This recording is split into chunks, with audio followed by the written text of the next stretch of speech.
Welcome to the Judgment Call podcast, a podcast where I bring together some of the most curious minds on the planet. Risk takers, adventurers, travelers, investors, entrepreneurs, and simply mind-bogglers. To find all episodes of this show, simply go to Spotify, iTunes, or YouTube, or go to our website, judgmentcallpodcast.com. If you like this show, please consider leaving a review on iTunes or subscribe to us on YouTube. This episode of the Judgment Call podcast is sponsored by Mighty Travels Premium. Full disclosure, this is my business. What we do at Mighty Travels Premium is to find the airfare deals that you really want. Thousands of subscribers have saved up to 95% in their airfare. Those include $150 round-trip tickets to Hawaii from many cities in the US, or $600 lie-flat tickets in business class from the US to Asia, or $100 business class lie-flat tickets from Africa round-trip all the way to Asia. In case you didn't know, about half the world is open for business again and accepts travelers. Most of those countries are in South America, Africa, and Eastern Europe. To try out Mighty Travels Premium, go to mightytravels.com/MTP, or if that's too many letters for you, simply go to MTP, the number 4, and the letter U.com to sign up for your 30-day free trial. Prabhu, thanks a lot for coming on the Judgment Call podcast. Really appreciate it. Thank you. I noticed your role, and you do something very particular at UBS, big Swiss bank, and you're kind of their futurist in residence. You look at developments in technology and how this rolls out in society. Share this knowledge as much as you can, also externally. How did you get drawn to this in the first place? How did you get started? Well, there was a long period of preparation, obviously, but I was quite flummoxed, quite surprised, quite astonished when UBS basically offered me the job on a plate. I had done 2 assignments for the bank as an external consultant, and so they knew me. Members of the board knew me, but they then turned around and offered me this job. So I had to choose between being a consultant and being an employee. And what really persuaded me was they said, well, look, you can continue being chairman of your little company. I had a very small number of consultants, 8. You can continue being chairman of your company, but you just need to move from being executive chairman to being non-executive chairman. And you can keep your shares and everything, no problem. So that really made the transition very easy for me. But I was tempted to do the job because it was absolutely my ideal job. It was a very, well, at that stage, the world's largest bank by assets under management. And there was an absolutely out-of-the-world location overlooking Lake Constance, 18th century manor house, as we would say in English, chateau in French. Absolutely stunningly beautiful place to work. And of course, you had the responsibility of somehow, in some small way, influencing the world's largest bank. I mean, what could be better? And so, of course, I jumped at the opportunity when it came, with some hesitation and some questions and all that. But I did internally jump at the opportunity and thoroughly enjoyed my 15 years with the bank. In fact, I retired from the bank. Yes, yeah. It is. It doesn't happen normally. I mean, normally a job is advertised, no advertisement. Normally there are competitors. Lots of people are interviewed. Nothing. I was just handed the job on a plate. It was really something divine, something miraculous, really out of the world. Yeah. So you asked me earlier what's really the focus of this podcast, and I think listeners to an extent already know this, but what I'm really focused on, and that's why I found your views so interesting and so mesmerizing, what I think hasn't gotten the attention in the last 20 years enough is the story of risk takers, people who intentionally take risk, calculated risk. They go from one society to another. They're kind of the shamans, so to speak, right? They know the languages of different places. You went from India, you went to Switzerland. You integrated yourself from a small organization into a huge organization. And figuring out during this process how the world actually works, and then coming out on the other side and sharing this knowledge and making the world a better place. Now, this sounds really rosy, right? And it's definitely a wide variety of people that I had on the podcast so far. But there is this amazing opportunity for society to learn from these heroes, from these risk takers, and take the best of what they've learned. Heroes, not in the sense of they've achieved something, but in the sense of they've taken the risk and they've tried, right? And the stories I've that I've heard on the podcast so far, the people who've been on, there was always something really surprising while we talked. It wasn't what you would experience when you read a headline about a particular person. There's always something that they figured out over the course of their life that's just very surprising to me. And I hope we get there in our conversation today as we go along. Reacts to when we are exposed to different challenges. And I know your role is pretty particular, and the way you came from a different background. And I know Switzerland, I grew up in Europe. I know Switzerland as not, how do I say that? Not the easiest place to get started all over. Switzerland was very interesting because had we lived in a big city like Zurich, I think my response would have been exactly like your response. But because we went and lived in a little village, population 8,000 at the time we got there, we had the choice of integrating, in which case we had to learn the local language, or not integrating. And of course, we wanted to integrate, so we learned the language. And of course, the moment you'd learned the language, the first question the Swiss asked us when we got to this village was, how long are you here for? The assumption being, you're a foreigner, you'll be here a year or two, you'll move on, Yeah. So, no, we are here for the rest of our lives. This is a pensioned job, okay, that's fine then. So, one, you were there forever. Two, you were not a bird of passage, because that's very important to the Swiss. And secondly, you were prepared to learn the language, you were prepared to adjust to the culture, you were prepared to make friends and be outgoing, and we had absolutely no problem. We made friends, we had a thoroughly enjoyable time, and two of my children are still settled in Switzerland. Yeah, that's amazing to hear. I felt growing up in Germany, which isn't Switzerland, but they share, especially the German-speaking part of Switzerland, share a lot of commonalities. I felt just moving 100 miles in Germany is like going to a different country. There's a different slide of language, there's a different set of behavior. Often maybe you go through a slightly different interpretation of Christianity. A lot of things change. Even all the chains used to be different. Now it's a little more similar. No, and I felt like just moving 100 miles in Germany is a big undertaking. It's often easier to just moving to the US and back. Very strange. Definitely. In Switzerland, you only need to travel 20 minutes by car, or by train. And you have the same issue. The dialect changes, the cuisine changes, the behaviors change. Yes. Yes. You have to speak French, right? In some parts of Switzerland, you have to speak Italian or Romansh. Yeah, that makes it much easier. Yes, exactly. When you look at UBS and the position that it's in right now, what do you feel is the strength for such a global bank for being headquartered in Europe? Is that something useful or is that a problem? Well, every location has its advantages and disadvantages, of course. And the advantage of being based in Europe is that it is a conservative culture. That means people don't jump at every new invention and every new idea and every new fashion. And so on the one hand, you lose the early mover advantage. On the other hand, you also lose the possibility of tripping over very obvious problems, which come with new technologies or new fashions or new fads or whatever it is. And so you move slowly, but you move carefully. And as a result of moving slowly and carefully, you grow, of course, much more slowly, but you grow, I think, more solidly. If you look just at interest rates in the United States versus interest rates in Switzerland, take something very easy for people to relate to. Interest rates in the US have been known to go up to 12% and higher. It's not unusual. In Switzerland, it is astonishing if the interest rate goes up to 6%. And that just sums up the difference between the two cultures. So Switzerland is a steady growth culture. Look at real estate prices. They grow very slowly, but very solidly.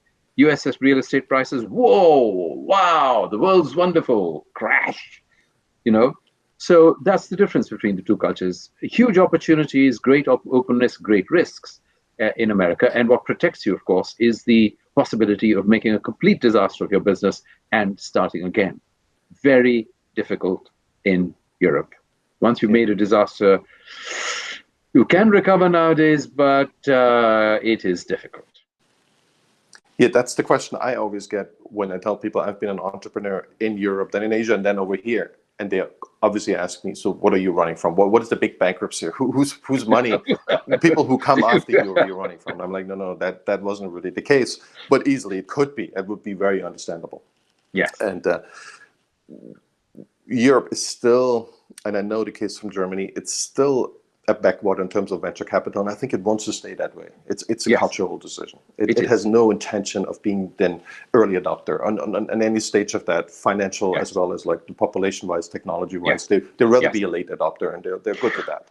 And there's a reason for it, and the reason is these are old traditional societies with not much space to move.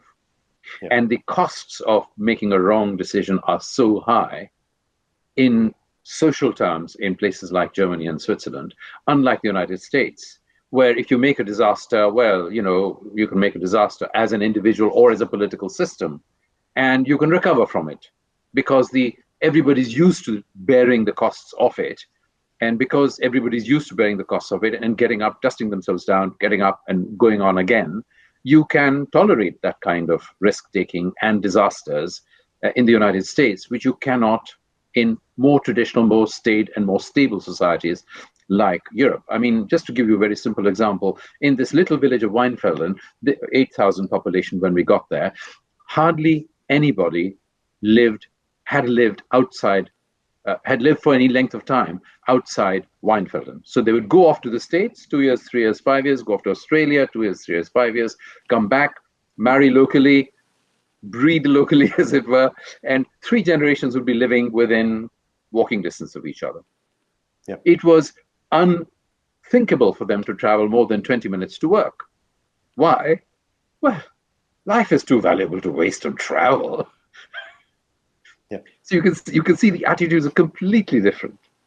Yeah, that describes kind of my family. They all live in a 20-mile radius, and that's it. They don't want to know anything else. Yeah, that's their comfortable environment, and they're happy with this, and they improve it every day a little bit. Your efficiency is high, but it's not a society that wants to look beyond that. And I think the Swiss are way better than the Germans. The Germans are probably the worst in that in Europe, worst offenders. Well, let's look at banks for a second. And I think being in a think tank and working on ideas about the future, this must be a big topic for you guys. The impact of decentralized finance. So we have the blockchain, we have Ethereum. When we look at all this technology that comes up, it seems like banking is basically completely digitized already, and it's easy to be picked up by other startups. At least what we consider traditional banking. We put our money somewhere, we maybe apply for a loan, we get a credit card. That seems to be one big algorithm where no humans or any branches are involved anymore. Is that true? Is that a scenario you guys are working on? Well, let's take a step back. Being Europeans, we take a long view of history, and being Indian, I take a long view of history. I go back to Bill Gates, who once said, banking is essential, banks are not. Yeah. How long ago was that? 20 years ago? Yeah, 25, 30 years ago, a long time ago. And banks are still there, banks are still making money, no problem. So the issue is, what we have now with decentralized currencies, various kinds of blockchain-based currencies, is the latest version, is the latest manifestation of what Bill Gates was talking about really a generation ago. And that didn't shift banking. And the issue is, will this kind of decentralized finance shift banking? And I think most people who are in banking, their assessment is no, it won't. And the reason it won't is because most of these Ethereum, etc. type currencies are not sovereign currencies. And because they're not sovereign currencies, they will never have the status of official legal tender. They may function as some kind of, if I may put it rudely, air miles, or luncheon vouchers or something like that, Of course, you can use all these alternative currencies anytime you want, in sufficient quantity if people are prepared to accept them, why not? But does that displace banking? It does not. And the reason it does not displace banking is because banking is really about risk assessment at a substantial level. And when you are able to deploy vast amounts of money in a risk-assessed way, that is a function which is completely different from simply having different kinds of currencies and being able to trade in them and so on. Now, it's quite possible that digitized currencies will become national currencies as well, sovereign currencies as well. So the Chinese banks, of course, have gone into a digitized currency of their own. The Chinese National Bank has gone into digitized currencies of its own. Other countries are experimenting, central banks are experimenting with digitized currencies. So it could easily be that we go into a system where the normal dollar, as it were, is replaced by a blockchain-based dollar. Okay, so what? Will that mean that banks get disintermediated? I don't think that's what people associate with it, right? What they associate with that is really that, and we see this with a bunch of startups in the US who basically do lending just based on the blockchain. So their risk assessment, their whole algorithm, they use not a credit score, they use a different way to assess risk, and then the whole lending and the interest rate that they set is all attended by the blockchain universe, so to speak. So there's a startup, I think it's called BlockFi, and you get 6% in interest rate. Just putting Bitcoin or any kind, most currencies that they support, they are all blockchain based. You get pretty high interest rates. So you get just for putting the money in, and obviously it is volatile, but not all of these currencies are volatile. There is a US dollar coin that's literally pegged to the US dollar, so it's always going to be the same worth, the same value as a dollar. Well, at least in theory. And it gives you 6-7% interest rate on whatever you put in for just holding that coin. And that is quite a threat to traditional banks, no? Well, it could develop into a threat for traditional banks. I agree. But the thing to remember is that a promise is only as good as the promise maker. So if somebody says this particular token currency is going to be pegged to the US dollar, who is the person saying that? Yeah. And we always say in banking, there are two things you have to look at when you're looking at the creditworthiness of somebody. One, of course, what creditworthiness do they have? Are they actually able to pay when it comes to the crunch? Two, are they willing to pay? Are they able to pay, and are they willing to pay? Now, that has not been tested in many of these kinds of situations, many of these kinds of companies. And there are cases where the willingness has not been there or the ability has not been there. And it's quite possible that these will grow into alternative financial systems where that is demonstrably true, that they are capable of paying and they're willing to pay and they are at a sufficient scale to matter. That's quite possible. But the question is, as always, if you think of a different area, if you look at pharmacies, for example, the pharma industry, for example, the big banks, the big pharma companies tend to do very little innovation themselves. It's the smaller companies that are going around doing the innovation. And then as soon as they become of a certain size, they just get snatched up. And I reckon that's what's going to happen with banking, that once blockchain-based currencies and these sovereign blockchain currencies, the scene becomes a bit more clear, then banks will move into this space. Banks will adapt. They've always done it. Yeah, I think the whole idea of a blockchain is that you trust the system more than any other counterparty, right? Right now, banking is risky, mostly because of the counterparty, and you don't know what the counterparty is up to. That's why we have all these steps in between, and that's why we have the brands, right? Because you have this huge counterparty risk.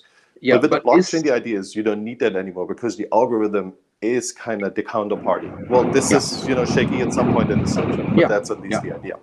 Yeah, but the point is the system trustworthy? That's the basic question. We will know and afterwards. Since you don't understand, the issue is this. I can deal with you, Torsten, because I can assess you on the basis of your history, your credit record, your bank, your bank balances, your collateral, and so on. So I can assess you. I may be wrong, but I've got a way of assessing you. I have no way of assessing a system. Most people have no idea of how to assess the reliability of these systems. You are depending on the expertise of an expert, but you don't know whether this expert is reliable. It's a new kind of high priest. You know, in the old days, you had high priests. The Roman Catholic Church had priests and so on. You're dependent on the priests. So this is just a new class of priests that's come along. Yeah. And you don't. All you can do is trust them. You have faith in them. This is a new kind of religion. Yeah, it is. You know, the other new high priests are machine learning experts, people who are experts in AI. They can kind of give us their opinions as a fact, and we don't really know the difference. They seem the same to us. Yeah. Is AI a topic UBS is really worried about? Is that something, and I realize, you know, the decentralized finance might not be something you really worry about right now, but is AI something that UBS and what you guys feel works in your favor? Don't get me wrong. If you're a senior executive in any bank today, you are concerned about these issues. You are concerned about machine learning. You are concerned about blockchain and other developments that are coming up technologically, and you keep an eye on them. But that doesn't, to be concerned about them and to have an eye on them is not the same as being worried about them, meaning you're going to change your business model straight away just because something has come up on the horizon. So weak signals are very important in strategic planning and thinking. And obviously, any senior manager is looking at what's happening and what's coming at them and how fast it's coming at them and what gaps there may be, trenches there may be into which these things may fall before they get to you. But you're watching all these things with great interest. Yeah. But that's not the same as saying, so you can be concerned about things and you can be aware of them and you can be watching them without being worried about them. And I think that's the state of the banking industry at the moment, that the banking industry is not worried about it, but it is watching it with great interest and trying to prepare for it as best as it can. And my assessment is that banks will respond to these developments, whether it's machine learning, whether it's decentralized currencies, in the same way as they do with all business opportunities and threats, which is they will co-opt them. Yeah. I want to hit you with one more of those big topics, but it's more related to India, I guess, than it is to Europe right now. Mm-hmm. And it is the impact of really low-cost, free education. So literally the YouTube phenomenon. They are intentionally made more or less as kind of a byproduct of human creativity, of artists, people who are bored at home. They just want to build a community. It's vanity. Whatever the reason is, lots of this is available globally now. Yeah. And I know from my children, this is their primary education tool, is YouTube. Well, it's also the primary entertainment tool. It's hard to draw that line. That's right. What do you think is that impact of this massive amount of free education that's never really been available, that's suddenly available to all developing countries for free? Well, I think it's wonderful because it means that, the prisons in which people have been locked by social forces, religious ideas, technological barriers, logistical problems, and all the rest of it are being short-circuited. And people who would have had no opportunity to get educated at all, forget about educated in things relating to the sorts of things we are talking about, are having the opportunity to get educated. I'll give you a very simple example. A friend's driver who is completely illiterate and is sort of middle-aged, 50s, never going to go to school, obviously, because he's working very hard to bring up his family, has learned to read. How has he learned to read? Because on his phone, 1, 2, 3, 4 is very easy to learn, and then you see A, B, C, D, and he went around, what is this? What is the other stuff? And on the basis of that, he learned the alphabet, and once he learned the alphabet, he started putting them together. Oh, yes. Hello. Oh, hello is spelled like that. Oh, I see. Goodbye. Oh, goodbye is spelled like that. So the chap has taught himself to read. So these are wonderful, liberating technologies, or the effect of this technology is wonderfully liberating. The issue is beyond liberation, what next? And I think what next is really that it makes a lot of people employable who would not have been employable because their skills in technological areas can develop very quickly if they have that kind of talent, and they can be assessed objectively. So you can tell whether I can actually write an algorithm or not, whether I can code or not. This is objectively measurable, and there are standardized tests by which this can be done, on the basis of which I can be employed. Great stuff.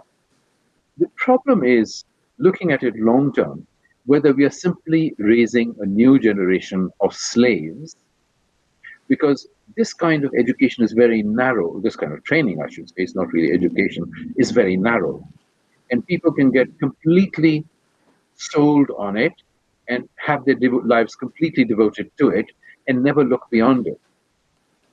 Education is meant to liberate us, not just in the sense of providing us a job, but it's meant to liberate us in terms of understanding the world in which we live, learning what it means to live as human beings, as individuals, and as families, and as societies, and as countries, and as a globe. And these kinds of issues are being pushed more and more to the margins by the education system as we have, whether it's formal or informal. So you can now go as a reasonably well-educated person right through university and even acquire a PhD without knowing anything more than technology. There's a lot of people that have a PhD, they can barely spell. Yeah. And it's maybe not necessary, right? And actually barely think. Beyond their area, they can barely think. Yet idiots. Yes. Right? Yes. That's the term. Nassim Taleb coined. Yeah, exactly. And the challenge is not for them. They can have a perfectly decent life as long as the rest of society is kind of stable. But the problem is when COVID comes and hits you, you have no way of making sense of it. You can only cry, and you kind of begin to think, so what kind of new global systems do we need to prevent future COVIDs from hitting us? And the dialogue and the discussion becomes just completely another world from them. And they isolate themselves from those. And the result is that we are finding people who are highly educated with PhDs and all that, very wealthy because they've made tons of money from all this, but who are absolutely useless as citizens. Yeah. They cannot contribute to society. They cannot contribute to the debate. They cannot build a better society. And that's a huge disaster. Yeah, common sense hasn't been in big demand, let's put it this way, in the last 15 years. And we are going into, as you say, into these rabbit holes of knowledge that are available for free, and they're rich, right? They're a lot of fun to learn about. Absolutely. But they don't really help us make us a better person. On the other hand, I see a lot of people who suddenly get interested in philosophy. I can see so many people who suddenly pick up a book of Socrates and say, oh my gosh, what this guy wrote down, or what Plato wrote down for him. Those are similar problems that vex me. People who suddenly read religious literature. They didn't have the time before, they didn't have the interest, they didn't really raise that question why the world is the way it is. That's relatively new phenomenon, and this, I think, mediates a little bit what we see from people running into the rabbit holes, because they know it's this huge anxiety because they just don't know how the world works. It creates enormous anxiety, and as you say, they get, it's very digital. They get their fear gets raised one day, and then the next day they're fearful about something else by social media, but they don't really know why. And a year later, they wake up and they are like, "Whoa, what just happened to me?" I think we're in the middle of that transition right now. Yes, but I think the question to ask is, what you say is perfectly true, that people do wake up to philosophy, to music, to art, to history, to literature, and so on. But the question to ask is, how many of these people do? And whether the numbers are the kinds of numbers there could be, and what we can do to encourage people once they have some basic, minimum to live on, and obviously basic education and so on. How can we encourage people to have these bigger debates, these bigger interests, and take more responsibility for themselves and for their families and for their societies than they're taking at the moment? I mean, we now have a generation of parents who are actually parentally illiterate. Yeah. So we are raising a new. Before too.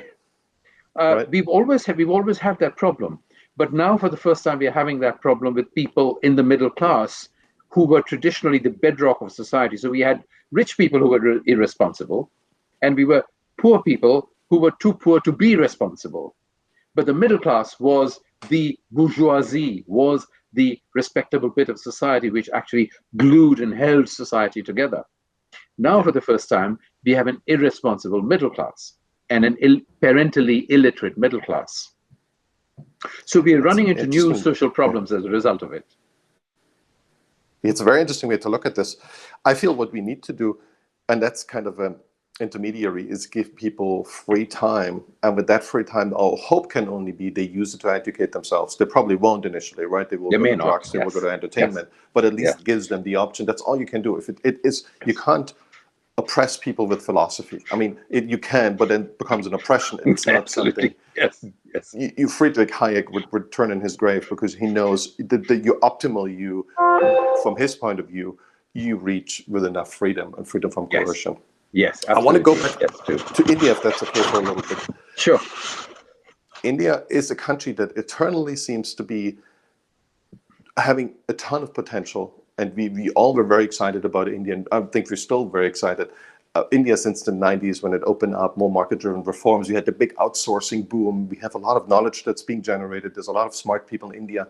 Yet it seems it's never reaching its full potential. It's not blooming through the masses as much as we would hope. And China seems to do this.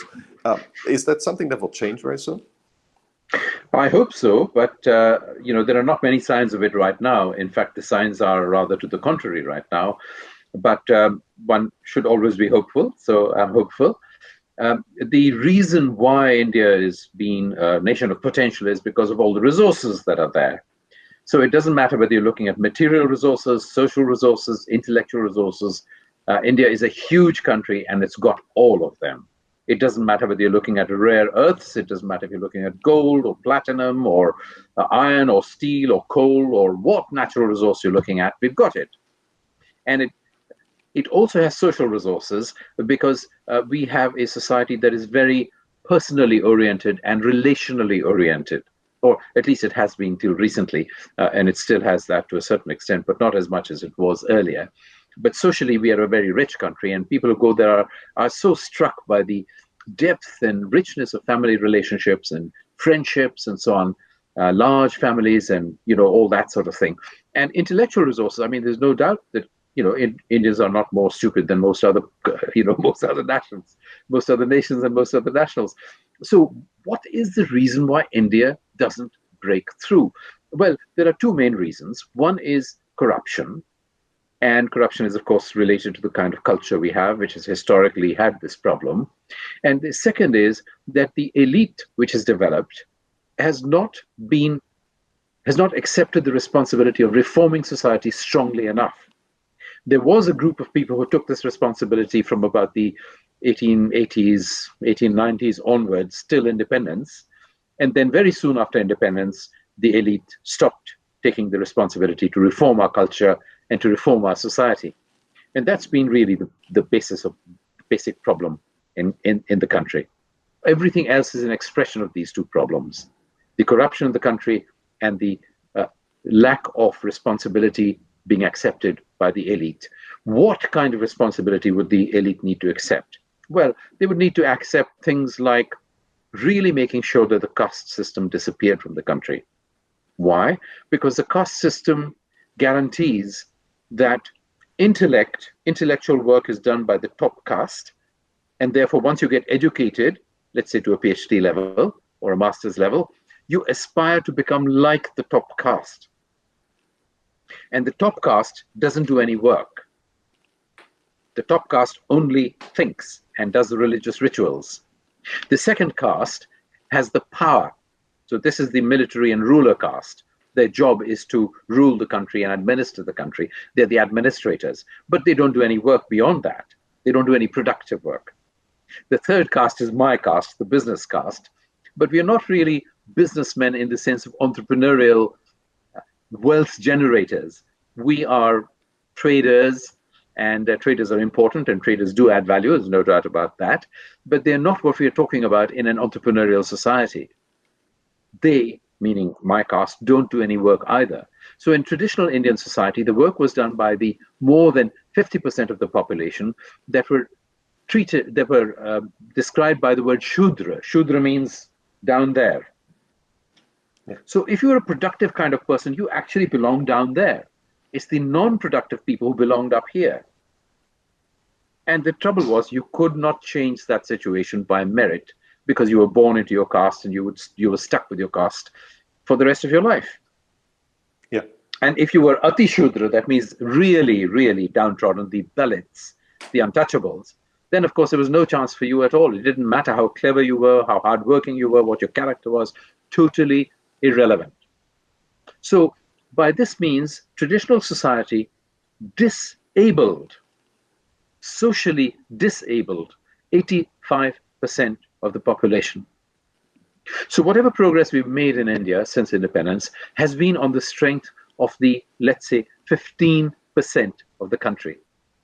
Yeah. Just imagine how much progress India would make if we were able to tap the talents and the energies and the initiative and the entrepreneurialism of, okay, not 100%, 30% of the population.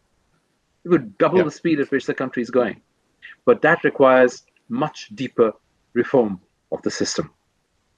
Is that something that could come from the top? Is that something where you feel like a prime minister or a head of parliament could do that? Or it is something that you can only do through a lifelong education, through a bottom-up process where you open up people to new ideas and tell them this is different in the rest of the world? Probably people don't know that, right? They're born into this, they're illiterate, they don't have a chance to educate themselves. But once they realize, well, there is another reality, an alternate reality out there, is that the way to change that? Well, both things are happening and have happened. So technology, as we were saying, mass communications and so on, has been opening things up. As people travel, roads come in, so people can travel, they meet different worlds. And so that has also contributed to loosening some of these social rigidities, caste system related rigidities. People can move. They can physically move from one place to the other, especially if they're educated, but not only, even if they're illiterate, people have moved and settled in cities miles, thousands of miles away. All those things help social liberation, which is a great thing. But really, for fundamental change to happen, not for individuals here and there or small groups here and there, or even large groups here and there, but in the Indian context, very small, to benefit from these things, for real system change to happen, it really needs to be driven from the top. And this is what was realized and recognized by the reformers of India at the end of the 19th century, who really gave rise to the independence movement and who then pioneered the Constitution of India, which embedded these new humane values in it, as distinct from the inhumane values of our traditional cultures. And so the Constitution and the new mechanisms of parliamentary elections and so on worked to loosen the bonds of these traditional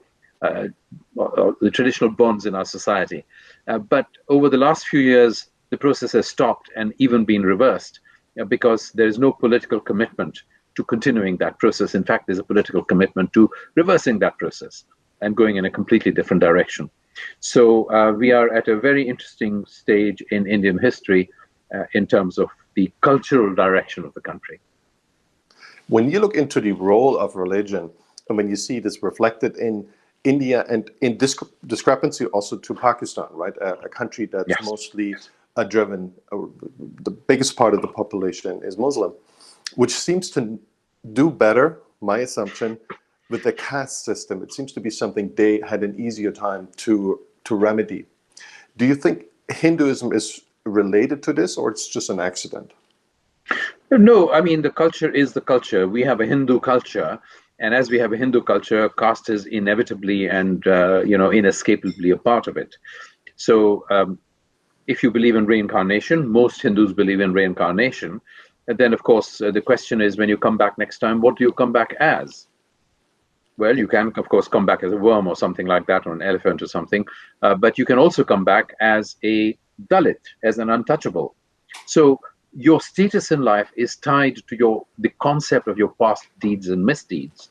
And if you take the caste system seriously, then, of course, you should not be educating these people who are, after all, only suffering the just consequences of their sins in their past life.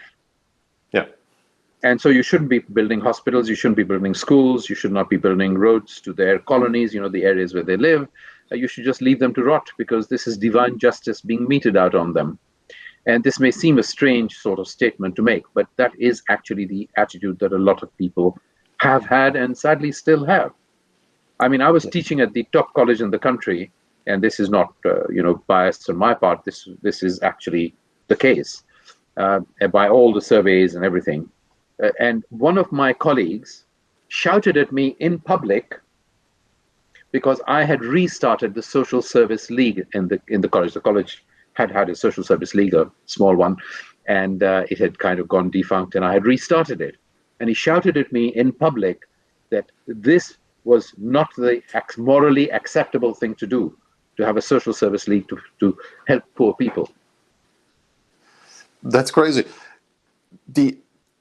What you see in many Abrahamic religions is this drive to constant self-improvement. Some have it more, some have it less. And it's this idea that everyone is kind of equal, right? Different than the caste system. And Yes. It doesn't turn out that way, right? It's not that all these societies are perfect meritocracies, but I think that's the ideal, at least, that they aspire to, that depending on what you in your life, you're going to make things right with God, however that works out later on. What I always find of interest is, let's assume we have this caste system in place, and there's a certain part of the population, as you described, that aren't being. We shouldn't put too many resources at that group. But why wouldn't the group rebel? Why wouldn't the group rise up? Why wouldn't the group just, run away? Apply all kind of defensive mechanisms to basically change their life and just say, well, that's all nonsense. We can do it. We can rise up. We can be the smartest people in the country. We can build our own wealth, and everyone will be jealous. So why doesn't this self-defense kick in? It has kicked in, but it has kicked in only in very small ways. So there have been rebellions against the system, including armed rebellions from time to time. But of course, they don't have the resources. They're poor. So the state resources, the wealth and the power is with the rich and the upper castes.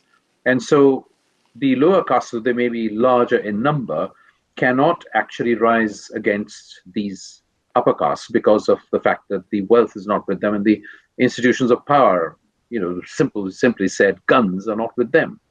But if you go to certain parts to Pakistan or to the US, somewhere else, right? They could run away, make money, and then recontribute that money to the rise of the rebellion, so to speak. Well, this is, of course, happening, but it also happens the other way, because most of the people who emigrate from India tend to be from the upper castes. And of course, they are the people who are financing the counter-revolution that is happening in India at the moment, because they are financing the upper castes to make sure that the upper castes can keep their hold. So two can play at this game. It's not only the poor who can play this game, not only the lower caste who can play this game. No, but the one main reason is that the lower castes have accepted this idea that they are suffering for their sins in the past life. Yeah. So once you accept this as your faith, as your religion, as your belief, then that militates against you rising up against it. A few people may do it because of whatever reasons, they're desperate or they're infected by foreign ideas, but most people won't rebel for that reason. On the other hand, there has been a slow loosening. So if you go to the cities, and they are, of course, now more than 50% of the population, there the bonds of caste are not as strong as they would be in a village. But you only need to travel 30 or 40 kilometers outside a city, and you will find very traditional societies still there. And the real problem is that you cannot break free of the system because the system has its economic stranglehold on you. You can leave your father's house and go to a city, but where will you spend the night? You can only spend the night with relatives or friends, and they are, of course, part of the system. You can get a job, yes, but it has to be a rich enough job for you to be able to afford to be independent. And then if you are independent, the issue is immediately, are you going to help your brother? Are you going to help your sister? Are you going to help your aged parents? Are you going to help your aged uncle who was so kind to you when you were little? And so even if you were actually able financially to be independent, it's very difficult to be, because all these relationships mean that you feel obliged to continue to support them. And so you're part of the system. So any kind of change is very slow, but it has been happening. And remember that change started in India in the 6th century BC with the founding of the religions of Jainism and Buddhism. They were anti-caste religions. But of course, the system struck back and hammered them down. And then, Islam came along, and Islam was a great equalizer, as we were mentioning with Pakistan. But of course, Islam was a minority religion, and now the current rulers of the country are trying very hard to beat it down. And then, of course, Christianity came along in the 1st century AD, but really from the 18th century AD onwards, And that was part of what led to the Bengal Renaissance and the reform movement in the country. Yeah. So there have been various attempts to reform this, and very slowly, I think thanks mainly to technology today, we are on a good track. And I think we can foresee the end of this prison of caste, as the founder of the Indian Constitution put it. Once that happens, or to the extent that it happens, we will find India becoming more and more a country that does, in fact, fulfill its potential. One thing that I keep asking on this podcast is the utility of a religion. And obviously, from an anthropological perspective, we have the increased trust. People who have similar religion, then you trust them more. The more trust leads to higher specialization, and typically leads to higher productivity, which in turn makes your country better off, right? Makes everyone Yes. better off, and you can win Yes. wars, so to speak. So that seems to be something we can easily logically explain. But there is a utility of religion, and any surviving religion these days has been better than the alternative. So at least in that regional geographic area, it competed against all the other religions, and it won or lost. Otherwise, we wouldn't know about it anymore. It would be forgotten. There are tons of religions that nobody ever talks about anymore, or at least interpretations of that religion. Things have morphed over time. So Hinduism seems to be, even before the Bengali Renaissance, it seems to offer enough competitive advantage to be around, even though it has these issues, right? That it excludes certain parts of the population. But it doesn't sound like a great idea, because you never know where the next genius is. It might be just that person you just excluded, and then you will be really sorry if you didn't help foster that genius. What do you think is that the competitive advantage of Hinduism? Well, I should say, first of all, that there is, in fact, no such thing as Hinduism. There are many Hinduisms, Yeah. and there are Hindus. So Hinduism is basically a Western invention. And Westerners looked at India, didn't understand it, and then worked out some kind of way of hanging it together. But it's really a Western invention. There are branches of Hindu thought and lifestyle and so on that are atheistic. There are branches of Hindu thought and practice which are agnostic. There are branches of Hinduism or Hindu thought and practice that believe in many gods. They believe in one God. They believe in many gods, but one God is supreme. Even though there are many gods, one God is kind of like the chief God, if you like. Yeah, Zeus. Sort of, exactly. Very parallel. So there are many varieties of Hindu. There are not just Hindus who believe in caste. There are Hindus who are anti-caste.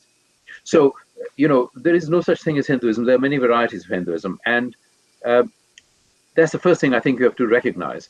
The second thing to recognize is that the Hindu social system is really what we're talking about, and the strength of the Hindu social system has been that people march in step with each other. And when people march in step with each other, there is a certain longevity to it. There is, of course, a slowness to it. You know the old statement: if you want to go fast, go alone. But if you want to go a long distance, go with a friend or go in company. And that applies absolutely to India. India has survived as a society because of its strength, because of the strength of its society. And the negative of the caste system is also the positive, that it has both held the society together and enabled it slowly to progress over the years. Yeah. Coming back to your question about religion, I find that when people talk about religion, it immediately becomes a kind of biased discussion, and a biased discussion which is looking at certain phenomenon, but not at other phenomenon, which are actually, in principle, the same. So when people talk about religion, what are they really talking about? They're talking about your beliefs and your lifestyle, which comes, if you're sensible and consistent, then, of course, follows from those beliefs. But if you look at any kind of textbook on religion, it will give you the 6 main religions and all this sort of thing. But these main religions are not the real religion of modern civilization. The real religion of modern civilization is knowledge, is power, is money, and is me. This is the real religion of modern civilization. So you can be a Muslim, I can be a Hindu, she can be a Buddhist, somebody else can be something else. But these are only tokens from our past. Our real religions for all of us today tend to be money, power, knowledge, and me, and me. And this new religion tends not to be studied and tends not to be looked at as a belief system which is worth studying, investigating, critiquing in the same way as we can critique, Hindu thought or Muslim thought or Christian thought or Jewish thought or whatever else. Yeah. But to my mind, this is the most important religion for us to come to terms with. And the pluses and minuses of this modern new religion, this giant religion of our civilization, is really worth taking seriously. I like how you put this. It's really this paganism, right? It's everything that most religions, centralized religions, they argue against. That's what they don't want to be, or that it's kind of like these things they want to regulate. It's how society works when we are free of any conscience. This is what we see on social media, for instance, where we kind of feel it's this unregulated, unfettered commerce, and the limbic brain takes over. And then the religion is obviously the regulator who kind of helps us to mediate that and then get it right long term, because short term these things don't seem to be so successful. At least it seems that way, because we still have these big religions, centralized religions around. Yes. Oh, absolutely. And there are more around than we realize and we think, but they're very much around. You're right. I think the issue with modern civilization is the issue of how we handle freedom. Yeah. And the issue with handling freedom is that you can either have internally generated limits and guidelines, or you have to have externally imposed limits and guidelines on free society if you're not to have a completely chaotic and self-destructive society. Now, till now, the old religions and others have contributed to conscience, as a result of which there have been the internal policemen that have enabled society to keep going so far. But these old influences are becoming less and less, or have become so far, less and less important, as a result of which the internal policemen have declined in number. And as the internal policemen have declined, we are looking more and more to the state to provide the external policemen to police society. And so we're moving towards a tyrannical society rather than a free society. This is always the challenge. You can move from very rigid societies to free societies, but when you move to a free society, how free can you be without being completely chaotic and self-destructive? Yeah. And so if you don't have the conscience that is given to you by religion or philosophy or your own good sense or whatever it is, humane values, then you end up with a totalitarian society all over again. Yeah, it seems there's a lot of proponents for, they call it anarcho-capitalism. So something that is the extreme version of libertarianism, where you basically don't have any rules, not a lot of enforced rules, just a few. Everyone just kind of enforces their own rules, which can easily end up in tyranny. On the other end, right, you just need one warlord who amasses a little bit of more power, and then you're good. He doesn't have any restrictions. So that I think these forces are always they always work against each other, and we will see probably something that is more. We already see the eco movement, the way to be closer to Earth, to not pollute the planet. I think this is this kind of self-regulation that we would use to get out of an Abrahamic or other religions, where we kind of look into what is actually right, not just how much can I consume, but what should I do on this planet. It's kind of an outgrowth of this. I don't know if it's going to survive. And it's very hard to predict. And a lot of people say there is going to be a new set of global religion, like a meta religion, that we all can kind of ascribe to, that is more egalitarian, maybe.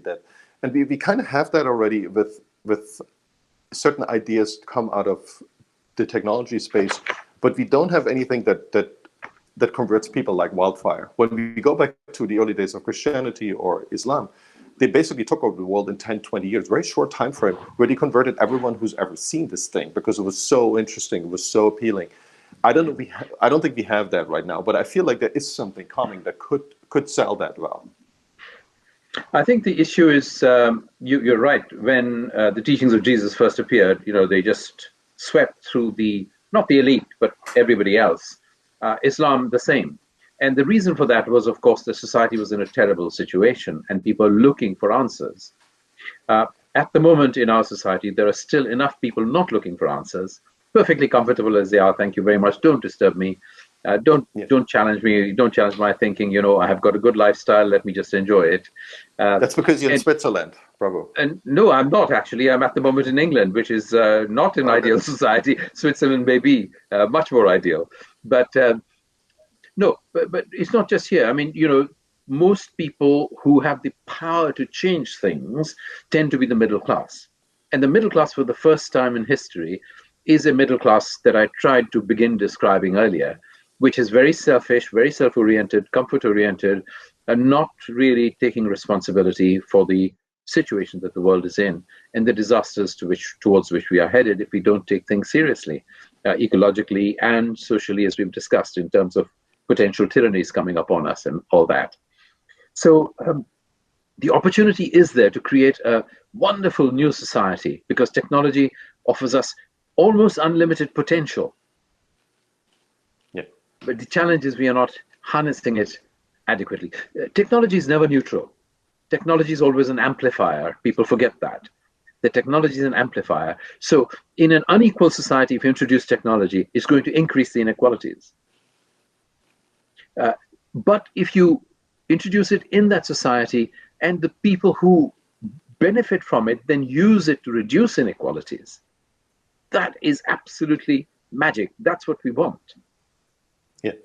But that involves a certain degree of thinking, a certain degree of selflessness, a certain degree of organization, and that's what we are lacking at the moment. It's coming, but it's coming in very small ways, not fast enough and not strong enough. A lot of those renaissances, so to speak, a lot of sudden discoveries of knowledge and changes in the world, they seem to also create a bunch of geniuses, something we relate back to many years later, that really they put a new paradigm in the world. And one of those is the Bengali Renaissance. Not a lot of people know about it, including me until a couple of weeks ago. Oh, right. But what is the biggest takeaway from the Bengali Renaissance, and why is it so important? Reform had come in Indian society from people on the margins, and these people on the margins started social movements like Buddhism, Jainism. Islam, of course, came from foreigners, and therefore, in that sense, they were marginals. They ruled the country, but they were, of course, marginal to society. The British came, and they unleashed certain things. They were rulers, yes, but they were foreigners, like the Muslims had been foreigners, of course, before they came to us. So the social change had always been unleashed by outsiders or by marginal people. The Bengal Renaissance, for the first time, was a group of Brahmins and other upper caste people who did precisely what I was talking about a moment ago, which is they realized that they were in a position to transform society, and they started putting their personal time, energy, money, intellectual resources, and organizing ability into beginning to impact society. And because they were insiders, not only were they insiders, they were the leaders. They came from the group of leaders, of the elite of the society. They had the impact which the others historically did not have or could not have. Moreover, they were helped by the fact that technological and sociological changes were coming in as a result of British rule.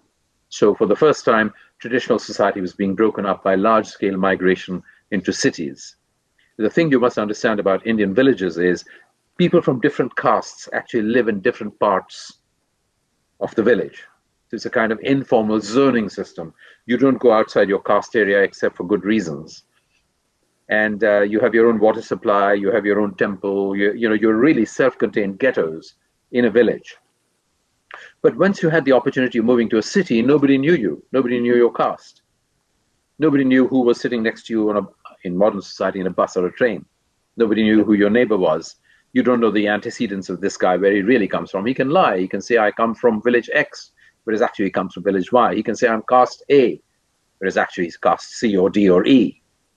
So there was an opportunity for people to move into these new societies, acquire new identities, and because of the social change that was taking place, the turmoil that was happening, there was an openness to new ideas, and there was a possibility of adopting new ideas that these people spoke into. And because they spoke into them, the Bengal Renaissance really began the actual contemporary transformation of India. So that has had an unbroken line of transformation up to today. Now, people are trying to reverse it, but that's, remains to be seen what happens to it. But up to today, the line of transformation has continued from the Bengal Renaissance onwards. That's a very quick potted history. I could go into all kinds of details, but probably not that interesting right now. I'm fascinated by it, and it's a revolution in that sense that, and you referred to it many times, it's more like speaking to the conscience of people in India. It's more a poetic response. It's more how should you live your life response than it was a scientific renaissance, right? When we think of the Renaissance that happened in Europe in the 13th century, we, maybe for bad reasons or good reasons, we associate it with mostly scientific discoveries that came out of that time, or at least that's the one we remember. When you think of poet, yeah. Sorry, just to take a step backward, it's not actually accurate to say that it was the Renaissance that created that. It was actually the Reformation that created that. Okay. So if you look at the Renaissance took place throughout Europe, but it was an elite movement. And it's the elite scientists and so on that we think about when we think about the Renaissance. But when you look at the Reformation, the difference between the Renaissance and the Reformation lay specifically in the fact that the Reformation liberated people to be able to read. They said everybody must read. Why should everybody read? What should everybody read? Of course, everybody should read the Bible. Why should everybody read the Bible? Because without reading the Bible, you cannot understand what God wants from you. You have to depend on these priests and so on. We don't want to depend on priests and popes and all the rest of it. You need to have a direct relationship with God. You need to read the Bible. You need to understand. You need to think about it. You need to make up your own mind where you stand on issues. So the mental and intellectual revolution that took place as a result of the Reformation created the first societies in the world, I would say, where the mass of people were free to think for themselves and were free to engage with the world, and therefore were free to come up with inventions and discoveries, and were free to accumulate wealth. Remember, wealth accumulation is not something that everybody is allowed to do in most societies. In most societies, it's only the elite who are allowed to accumulate wealth. So the beginnings of a middle class, which was able to think for itself, which was able to earn money and accumulate money, which was able to come up with new inventions and discoveries and go to the market with them. Now there was a real market. You were not dependent on royal patrons. You could go to your peers, your friends and neighbors, and say, look, I've come up with this new invention. Do you want to help support me so that I can take it places? And so you had a middle class that was able to finance the beginnings of the Industrial Revolution. And people forget the titanic impact of the Reformation. And they keep wittering on about the Renaissance, when the Renaissance had really a marginal effect on unleashing creativity, mass creativity. The first society that had mass creativity and mass invention was Reformation society. And that is the reason why, even till I didn't understand this till I went to Switzerland, by the way. And it was in Switzerland that I realized that it is the Protestant areas of Northern Europe which were able to go through this social transformation and come up with wealth for everybody. So you had Catholic cantons, states or districts, or whatever you want to call them in our language, English, and you had Protestant cantons. And the Protestant cantons tended to be better educated, tended to be wealthier, tended to have more inventions and discoveries than the Catholic ones, side by side in the same country. You looked at this and you said, why is this? So if you look at the history of the development of Switzerland, you say, what are the big cities? The big cities are Geneva, Bern, Basel, Zurich, etc., right? But if you go back in history, they were the same size villages as all the other villages around. Why did these villages grow into towns and cities, whereas others did not? Because these cities, these villages, were reformed. And as they were reformed, they went through this revolution. And as they went through the revolution, these places became cities, became the biggest cities. It's quite astonishing, the impact of all that. And I am astonished that even Protestants don't understand this.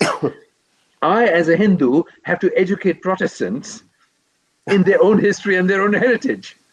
Well, that's a good It's example of amazing. Switzerland. I feel like Germany is the opposite. You have the Protestant states that are usually much poorer than the Catholic ones. There isn't that many. They are predominantly Catholic.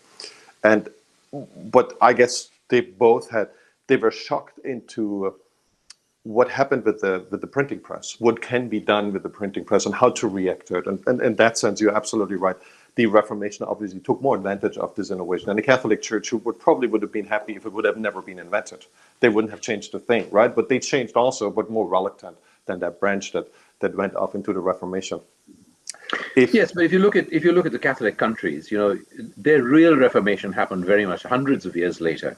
So if you look at Spain, you look at Portugal, you look at Italy, you could argue that modernization has really actually started reaching into those countries only at the beginning of the 20th century. It was not till the beginning of the 20th century they began to be modernized. Yeah. Well, Spain and Portugal had this amazing drive of entrepreneurship and innovation in the 15th century. Literally just the adventurers, right? Going to the explorers, going to other continents, kind of doing whatever they were doing, taking 200 men and just subjugating a whole continent. As bad as what they did and how many people died, I find this an amazing feat. The sheer small amount of pioneers that basically were able to be so successful, extracting gold, whatever they were doing. They were murderers probably too. Yeah. But they were successful. The sheer amount of what happened and how did they change the world is just incredible from a few hundred men. Yes. Well, if you look at India, I mean, obviously what you're saying about Latin America is perfectly true. But if you look at India, most people don't realize that the number of white soldiers in India never exceeded 10,000. Yeah. And what was the population of India at the time? 250 million? Oh, well, at the time of independence, we had 330 million people in the country. And, obviously population grew a lot between the end of the 19th century and the mid of the 20th century. But even if there were only 100 million people, to think that 10,000 soldiers could keep 100 million people in check, in control, is unbelievable. How did they do it? Did they do it by sheer brutality? Was it violence? Did they do it because they were kind of welcome? Was it that they were seen as godlike? This happened in some places that they were seen as gods and nobody would argue. Oh, no, they were not seen as God. No, they were not seen as godlike. Right? Not in India. They were seen as outcasts. They were seen as outcasts. And white, you see, is not a good color in India. White is the color of leprosy. Yeah. White is the color associated with death. Yeah. So if you look at all these corpses that are being lined up for cremation in India, you will see they're all covered with white or saffron. If they're holy men, they're covered with saffron. If they're ordinary citizens, they're covered with white. White is the color of death. White is the color of leprosy in our society. So we didn't treat the white people as gods at all. No. They were welcomed because they were traders, and they came to buy things that were available. And then when they acquired a little bit of a foothold in the country, they were able, because of alliance with the trading castes, to have access to the ruling class. And as they had access to the ruling class, they were able to ask for permissions to do more and more. And gradually, they were able to consolidate their power. And then they got to a position where they were able to broker relationships between kings in India. So they became kingmakers. And of course, there was a lot of brutality that went with it once they rose to positions of power and had their own armies and went to war with the Indian armies and so on and so forth. Obviously, war is brutal. And any ruler is brutal, otherwise he or she can't keep their position, as Machiavelli told us many centuries ago. Yeah, you read too much Machiavelli. That's reality. That's reality. Yeah. Any colonial power is going to be brutal, and any ruler is going to be brutal. Otherwise, his or her rule is not going to last long, because rulership embodies exploitation, and the exploited are not going to stand it for very long unless you're brutal with them. What about the problem we have with self-rule right now? So we have democracies, and we the ruler is selected, depending on the democracy, at about 51% or 50 plus something percentage. So there's a large minority that didn't elect the current government, that hates them or just doesn't agree with them. We still have that problem that we select a certain way a country should develop the economic policies, the policies for how we socially operate. And there's a large proportion of society that isn't represented in the current government. It might win the next election, so things can change, obviously. But isn't that... Do you feel we're dealing with it in the best possible way? Or is there a better way to protect those minorities, so to speak? Well, historically, I'm talking before the 1980s, certainly, and maybe before the 1960s, anybody who was elected to power thought of herself or himself as the prime minister. We are talking of, obviously, democratic countries, thought of herself or himself as representing the whole nation, not as representing a party, but as representing a nation. And therefore thought it their duty to make sure that all parts of society were looked after. Obviously, they looked more after their own, but it was not a zero-sum game. My men and women, my party might corner, more share of the benefits than obviously the guys who lost. But there was a kind of fatherly or motherly attitude to the people who lost. These are also my children. No, these are not my favorite children. Yeah. That was the kind of attitude. Whereas now the attitude is these guys are enemies. Yeah. Get rid of them if you can, disadvantage them as much as you can, give 100% to my people if you can. Obviously, I can't in a democratic society, but that's the attempt. So there's been a sea change, there's been a fundamental change in attitude since the 1960s in terms of the duties and responsibilities that the elected leaders take upon themselves and the kind of conscience that people have. So the conscience has changed, the concept of duties and responsibilities has changed, and of course the whole business of campaign finance has changed. So in the old days, it didn't take a lot of money to be elected. And now it takes a huge amount of money to be elected. And the people who finance my election obviously expect a return on their investment. Yeah. And the return they're expecting on their investment is not 6%. If they were expecting 6%, they'd put their money in a bank. But they're not expecting 6%, which is why they put it into political parties. And they're getting 100% return, 1,000% return. I mean, India is a classic example of this. You've got a major businessman in Adani and Ambani, and these guys financed Modi's election, and look at the returns they're getting. They're fantastic returns. Yeah. So the best kind of investment today is to invest in a political leader whom you think is going to get into position, and then you make a killing off that guy. And whether it's Trump or whether it's Modi or whether it's Xi or whether it's, we're in the same situation. It's a sad story if that's the best investment. But there's something strange going on with all these 0% interest rates in most developed countries. Around the world, it seems to be, there is no good investments left, right? So we used to have 20% interest rates and the whole country still worked. But it has a lot of different implications. It seems like once you reach 0%, something is completely rotten or you kind of have given up. Because if there's no good investments around, what's going on in your country? I think we are not really asking ourselves, at least in the US and in Europe, this question enough. Because something seems to be deeply broken. We cannot have negative interest rates 10 years out. That seems ridiculous. And the real question, people say, well, how do I adjust to this? What do I do in terms of my investments? I understand that. But it's not the right question to ask, is what's actually broken? What can be fixed to have like a somewhat useful market-driven interest rate? Does it need to be 10, 15, or 5%? That's a good question, but 0 or minus cannot be good. It doesn't make sense, yes. I think you've got to go back to the root of the issue, and the root of the issue is we've been printing too much money. That's obviously layman's language. But then we should have higher interest rates, right? We're printing not enough money. That seems to be the answer.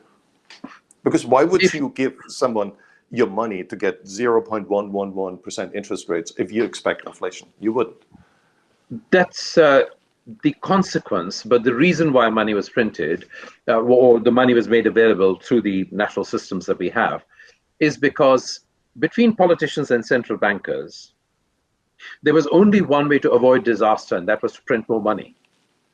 Yeah. National disaster was avoided by printing more money. So if you look at the COVID crisis right now, and you look at the amount of money that is being made available, it is unbelievable around the world. And we are following a track, following a route, following a pattern, following a way of thinking that we exercised earlier at the start of the big crisis that came to us, a few years ago. And then if you go back to the 1980s and you look at the crisis that came to us then, we did exactly the same thing. If you go back to the Vietnam War in America, Americans did exactly the same thing. So this is a pattern that has developed, starting with the United States and the Vietnam War. It's a pattern that's developed and been globalized. Every time there's a crisis, you get out of it by printing more money and making more money available. Where does all this money go? How can we print so much money and still end up with lower and lower interest rates? It should be the opposite, right? We should be at 20% because inflation is out of bounds.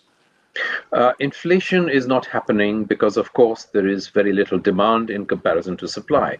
We were talking about the great advantages of technology, but one of the great disadvantages of technology is that once you have moved from a craft production system to a machine production system, you multiply productivity, you multiply availability. Yeah. And as long as incomes are rising and people are interested in your products, that's great. And you move from manufacture to automated manufacture. And of course, you are multiplying productivity even more. Yeah. So you have now the possibility, we have now the possibility of creating unlimited product in any field: shirts, trousers, watches, spectacles, computers, doesn't matter what it is. We can produce unlimited quantities of these things if obviously we can look after the waste and so on. It's a downstream issue. So the problem is, if you can produce an unlimited quantity of computers, but you don't have an unlimited quantity of buyers, the price of that computer is going to drop to zero. It's obvious. Yeah. So but it doesn't seem to happen. We sell more and more semiconductor-related products, right? I have now a phone, I have an iPad, I have a laptop, and I renew these now every 12 months. It used to be every 3 years, and now it's 12 months. Yes. So with these kinds of products, of course. But how often do you renew your house? How often do you change your house? How often do you change the white goods in your house? Yeah, doesn't happen anymore. So this is the issue. You see that you can have rapid productivity rises and rapid consumption rises that keep more or less in line with that. That's great. In those sectors of the economy, that's great. If you look at all the other sectors of the economy, you don't have that phenomenon. Yeah. So consumption growth has not caught up with productivity growth because income growth has not caught up with productivity growth. And but the productivity numbers sorry, let me just complete. Let me just complete that. Because income growth has been disproportionately distributed, so that 0.1% of the population has actually had more of the wealth than most of us. Yeah. And if I belong to the 0.1%, I'm not actually consuming that much. I'm probably not consuming more computers than you're consuming. I'm sorry. I'm assuming you're not in the 0.1%, and maybe I should assume that. Yeah, that's fine. I'm not. But if I'm in the 0.1% and you're not in the 0.1%, our consumption of computing is going to be roughly the same.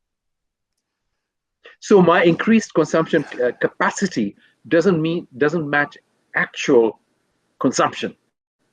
I like where you're going with this, and definitely, but there's some quandaries that nobody really can answer for me. One is we have clearly, seemingly, access to more information. Our productivity is up.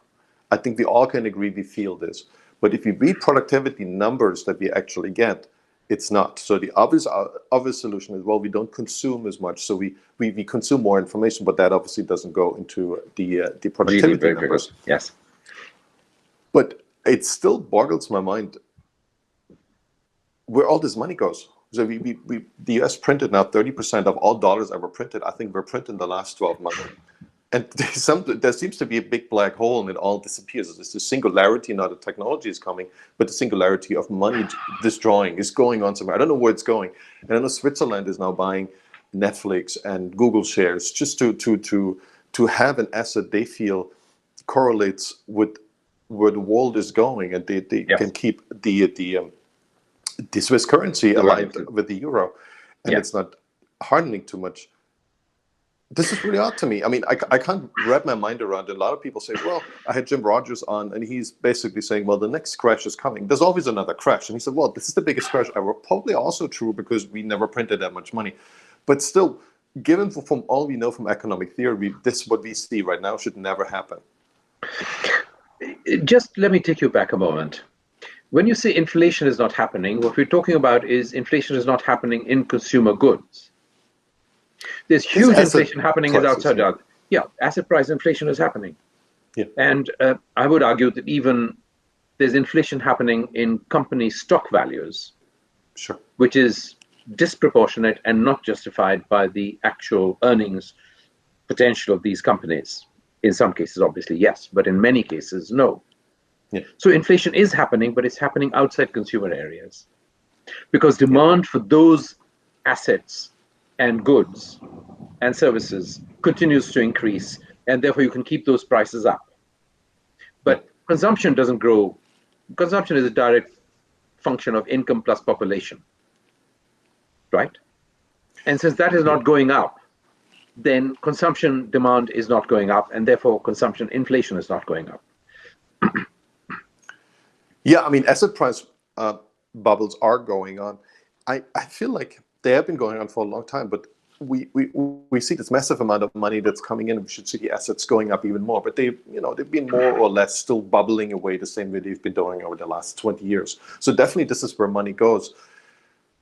But something else is going on. I don't know. Maybe I don't think that's the only answer. That we just suddenly just put our money in houses and stocks. Yes, it's happening. No. But also the currencies. And I was debating this with Peter Barkwa. We basically agreed that we shouldn't set an interest rate. We shouldn't do that, because it's harmful. It's very Soviet style. Why do we set interest rates? It's ridiculous.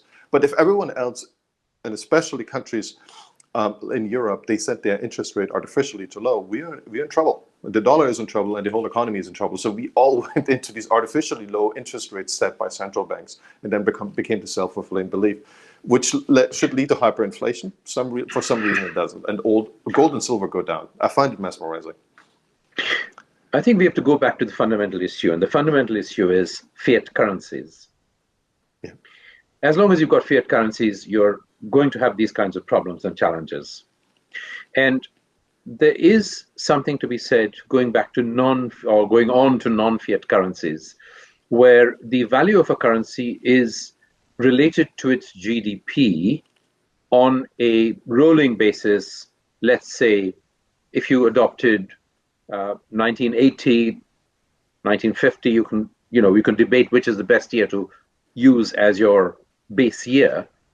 You could say 2021, doesn't matter which base year you take. But once you agree globally on a base year, then your currency's value should be the value of the GDP of that country on a rolling basis every 3 years, every 5 years. Shouldn't be less than that because it's too volatile.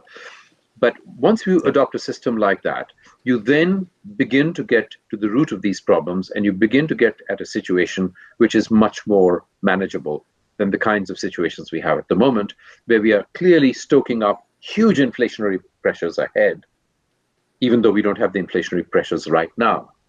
Yeah. Wherever the money is hiding, the moment the economy starts coming to any kind of development, begins to grow again in any kind of way, money will start chasing these assets, because at the moment money has nowhere to chase these assets. Yeah. And the moment that starts happening, obviously inflation will grow, and the next challenge for our civilization is going to be, how do we keep inflation under control when that happens? Because you've never been in that kind of situation before, where so much money is going to chase so little growth. I agree.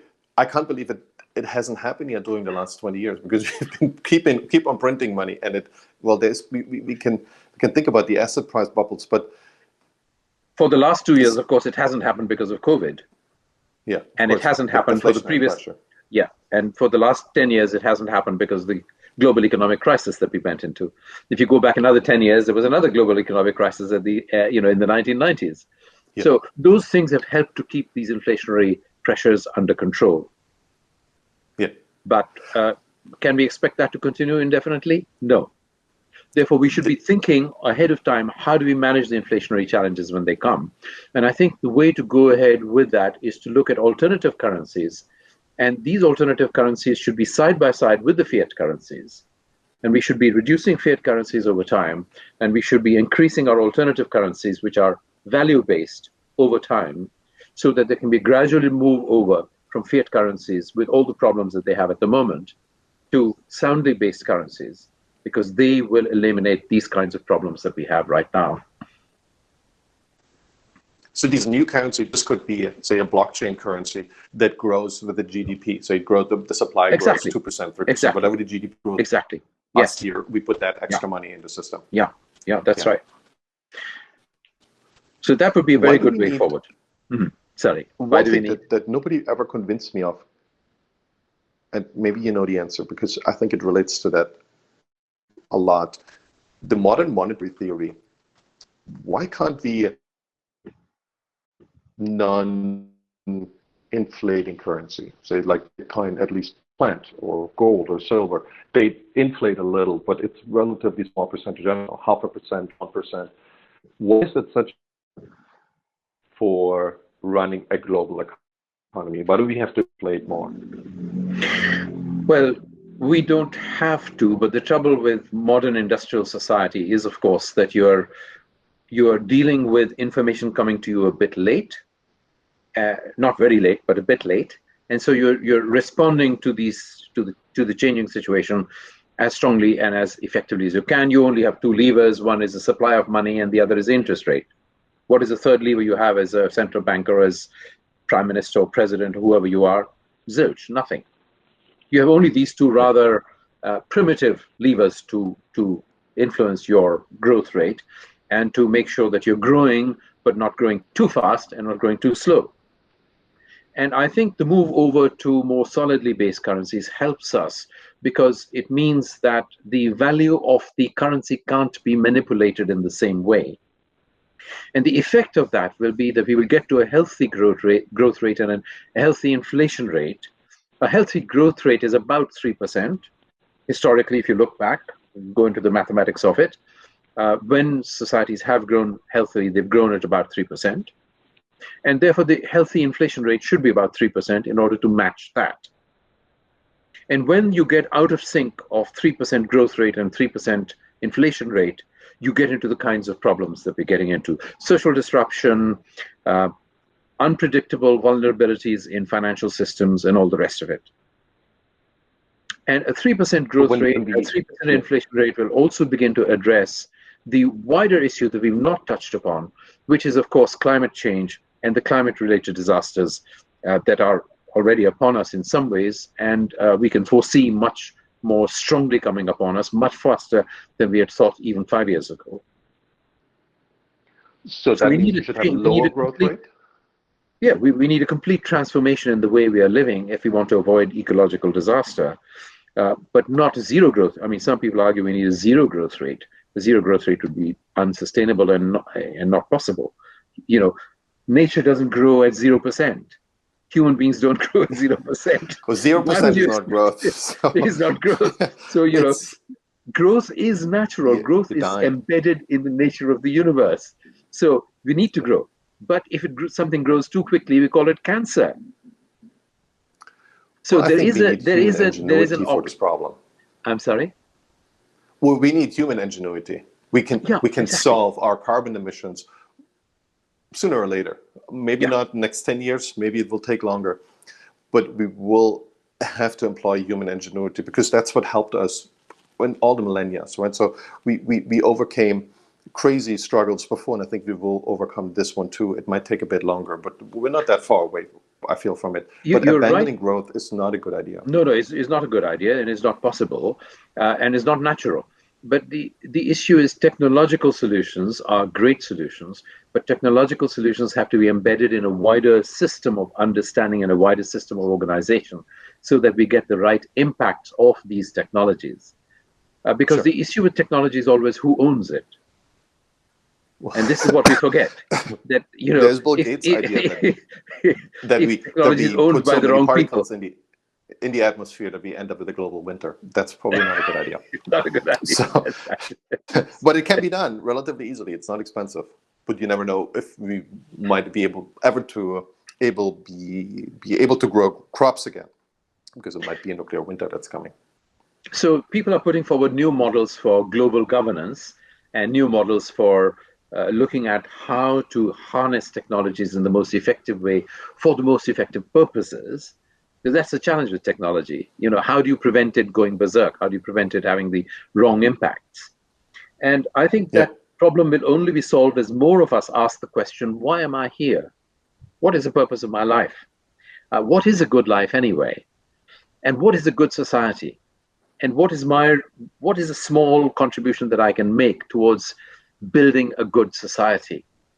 And because not enough of us are asking these questions, we are not getting the right kind of social consequences and global consequences. People say to me, when I grew up, people of my generation say to me, when I grew up, we were so optimistic. We thought everything was going to go well. And look at the mess the world is in. Well, of course, the mess is there, but the world is also in a better place in many areas. And the problem is that, of course, what we don't want is the mess.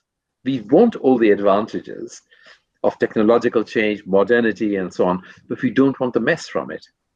And so the issue is, what can I contribute to reducing the mess? How can I encourage the system as a whole to be such that we systematically reduce the mess?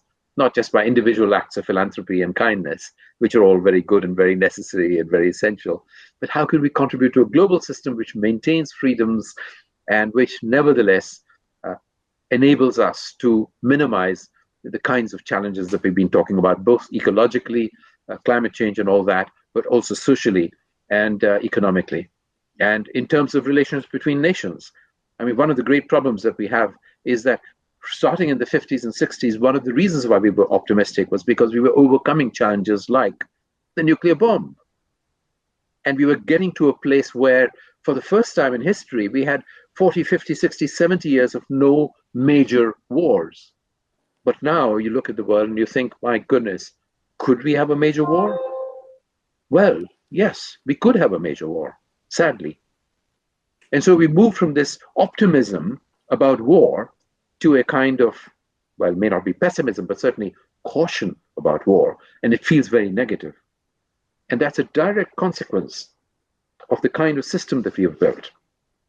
Because when you have overproductivity, then nationalism kicks in. And when you don't have enough consumption rising, then nationalism will kick in. And as nationalism rises, then of course the question is, whose national system is going to dominate?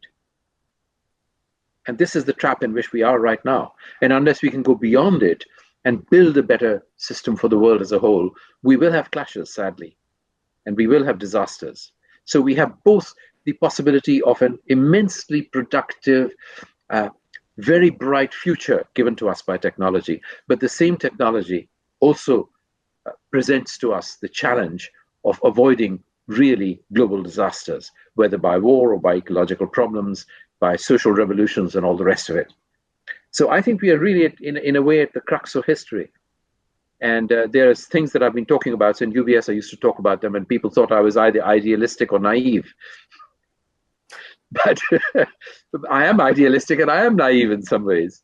But I think the things that I was talking about at UBS 20 years ago and 30 years. Sorry? Maybe you're just curious. But those are exactly the right questions. I can't believe I didn't ask you those in the beginning. I think we need a new episode for this. Exactly, that's a question. This set of questions have been vexing me for quite some time. What is this new place? And I think this is an old theme. The Greeks had the same idea, right? So yes. What is a better system? What is a better regime to make the world a better place? And certainly what we've been doing for the last 50 years isn't ideal, but it was as good as we could get it to work before. But maybe there's something better around the corner. Let me give you one word, and the word is relational. Okay. There's the thing to watch is the area of relational thinking, which is coming up, and relationalism and relational thinking is, I think, the way forward. We can, discuss it obviously in another episode, if that fits your timetable and mine. But I just want to give that one word as a kind of key word to look out for. And I think you will find a lot of very interesting thinking coming out of that, economically, politically, socially, technologically, relational thinking. Never heard of it, but I will look it up. Prabhu, thank you so much. That was awesome. Thanks for sharing your insight. Very much. Really appreciate it. Great pleasure. Thank you for asking me. I'm looking forward to the next time. God willing. Cheers for now. Bye-bye. Have a good day. Cheers. Bye for now.